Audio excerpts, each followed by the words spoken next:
ইতিহাসের পাতায় লেখা থাকবে, পাকিস্তান ছিল একটি পরমাণু শক্তিধর রাষ্ট্র, যার হাতে ছিল এমন ধ্বংসাত্মক ক্ষমতা যার সামনে দুনিয়া কাঁপে।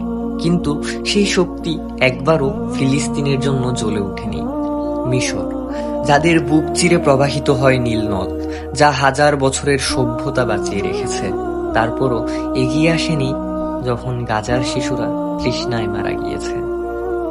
আরব আমিরাত, যাদের মাটির নিচে লুকানো ছিল তেলের সমুদ্র, অথচ গাজার অ্যাম্বুলেন্স থেমে রইল জ্বালানির অভাবে।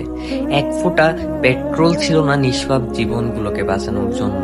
লজ্জাজনক হলেও সত্য, আমরা ছিলাম কোটি কোটি মুসলমান, আমাদের ছিল 5 মিলিয়নেরও বেশি সেনাবাহিনী, আকাশ ছোঁয়া অস্ত্রভান্ডার, ক্ষেপণাস্ত্র, যুদ্ধবিমান সবই ছিল।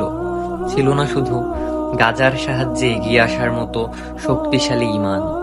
যখন গাজার আকাশ ঢেকে গিয়েছিল কালো ধোঁয়ায়, তখন সেই অস্ত্রগুলো নিঃশব্দে তাকিয়েছিল। আকাশে উড়ল না কোনো যুদ্ধবিমান, গাজার পথে হাঁটল না কোনো সেনা। আফসোস আমাদের জন্য। জানি গাজাবাসী উড়বে জান্নাতে, আর আমরা ডুববো অভিশাপে।